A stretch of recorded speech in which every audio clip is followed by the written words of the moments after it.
से जो आए हैं सभी का स्वागत है।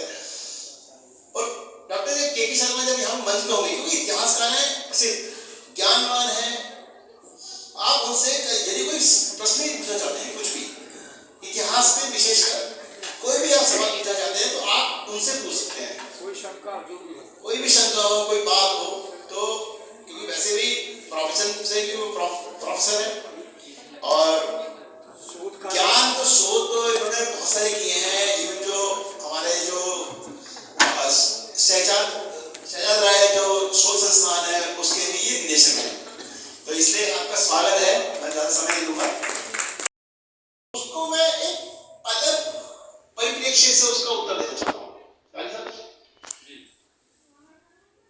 देखिए, अभी जैसे मेरठ में शाहमल थे, धन सिंह गुर्जर थे, नरपत सिंह थे, राव कदम सिंह थे, ये सब 1857 के वीर सेनानी हैं।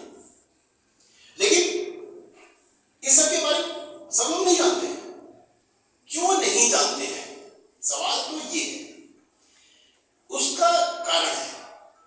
आप देखिए, जो मध्यकाल या आधुनिक काल में जो हमारा इतिहास है, सब हमारे साथ, क्योंकि जो इतिहास का जो मेन अध्ययन है वो शुरू होता है क्लास 6 से। 6 में एंशिएंट हिस्ट्री, प्राचीन इतिहास पढ़ाया जाता है, फिर मध्यकाल 7वीं में, 8वीं में आधुनिक इतिहास, फिर हाई स्कूल इंटर में। और अब सोचिए कि यदि किसी बच्चे को पूरा इतिहास पढ़ाने लगे, हर चीज का इतिहास पढ़ाने लगे, तो बुक हो जाएगी कितनी? 2000 पेज, 5000 पेज। कोई पढ़ा सकता है या कोई पढ़ सकता है?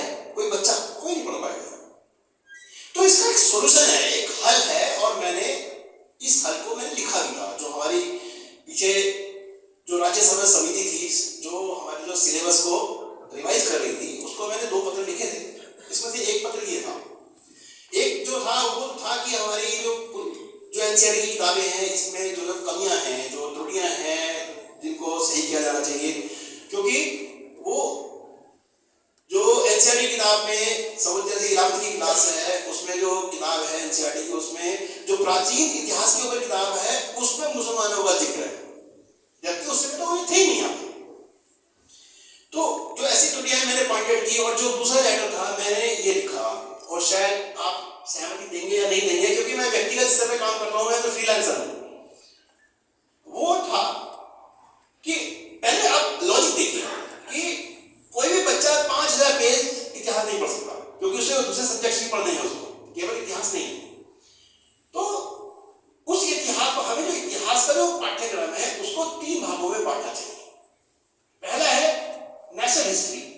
नेशनल हिस्ट्री में जो मुख्य इतिहास है, जो मेन पावर है, जैसे समझ मध्यकाल में मुगल थे या मुस्लिम शासक थे, उसके बारे में अध्ययन होना चाहिए बिल्कुल। उसके साथ में जो मुख्य ताकतें थी, जैसे महाराणा प्रताप हुए, शिवाजी हुए, उनका उसमें परिचय आना चाहिए। दूसरा जो स्तर होना चाहिए वो होना चाहिए रीजनल सिलेबस। रीजनल सिलेबस में जैसे वेस्टर्न यूपी है हमारा, या बुंदेलखंड है, या मारवाड़ है, वो वहां की जो लोकल हिस्ट्री है वो उसी इतिहास का पार्ट होना चाहिए। मतलब किताब वही होगी, केवल क्षेत्रीय स्तर पे वो जो पाठ्य पुस्तक है उसमें अलग से एक सेक्शन होगा।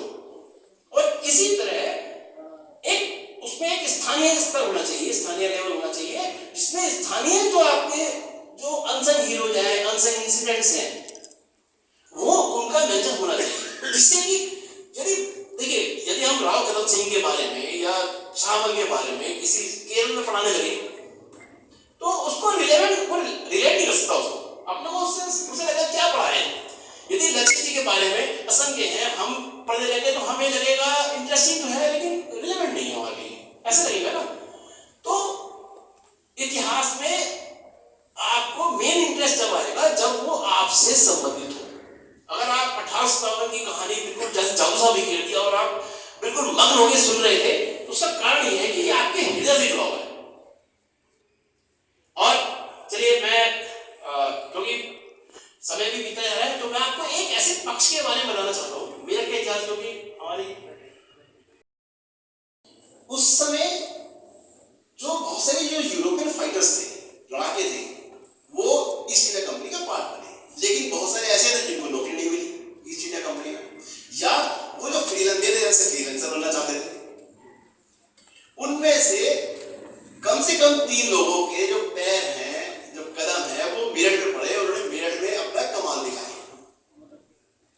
ठीक है, उनमें से 3 में से एक नाम तो शायद आप सभी जानते हैं, बेगम समरू के हस्बैंड वाल्टर गिनहार्ट सोमरे, जिन्हें समरू साहब कहते थे, जिन्होंने सल्तनत की जो प्रिंसिपल की है, जो जागीर है, उनको मुगल शासक ने उनको दी थी और माँ जी के कहने पर दी थी। और क्योंकि वो बहुत अच्छे लड़ाके थे, और खैर वो अगर मैं बात बताऊंगा तो बहुत लंबी हो जाएगी, तो क्योंकि उनके ऊपर मैंने पूरी रिसर्च की है सोमरे के ऊपर। और तो उन्होंने अपनी यहाँ रियासत बनाई, जिसके बारे में मैंने बेगम समरू के बारे में बताया कि जैसे शाह आलम की किस तरह से उन्होंने मदद की, बाद में अंग्रेजों की भी मदद की। बेगम समरू ने लड़ाइयाँ लड़ी, किसी लड़ाई, और ये देखो महिला होकर, मातृशक्ति का प्रणाम है कि महिला होकर वो खुद अपनी सेना लेकर जाती है। आप लगा लो, जब 73 वर्ष की थी बेगम समरू, उस समय भरतपुर पर आक्रमण करना था अंग्रेजों ने, तो इनकी 3 रेजिमेंट्स मंगाई थी बेगम समरू की। तो और अंग्रेजों ने ये कहा था कि कोई भी नेटिव रूलर, मतलब जो देशी जो शासक है, वो कोई भी सेना के साथ नहीं जाएगा।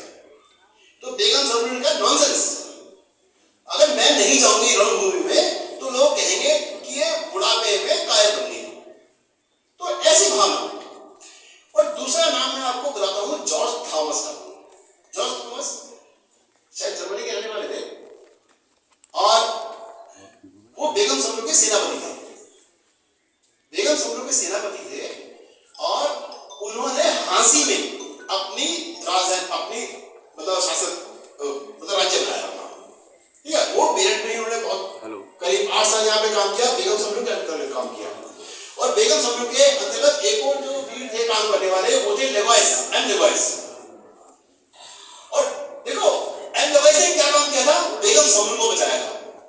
देखो लड़ाइयाँ लड़ी है, ये सब भाड़े के सैनिक थे, आप पैसे दो जिस तरफ से बड़ी लड़वा हो। जैसे सोमरे थे, पैसे के लिए भरतपुर के लिए लड़े, पैसे के लिए वो शिवतोला के लिए लड़े, पैसे के लिए बेगम समरू के लिए लड़े। ठीक है, तो वो उनके लिए पैसा सब कुछ था, पैसे के लिए लड़ सकते थे। तो एम लेवाइस थे। एक बार क्या हुआ, बेगम समरू की मैं आपको थोड़ी बात बता रहा हूँ, आपको अच्छा लगेगा कि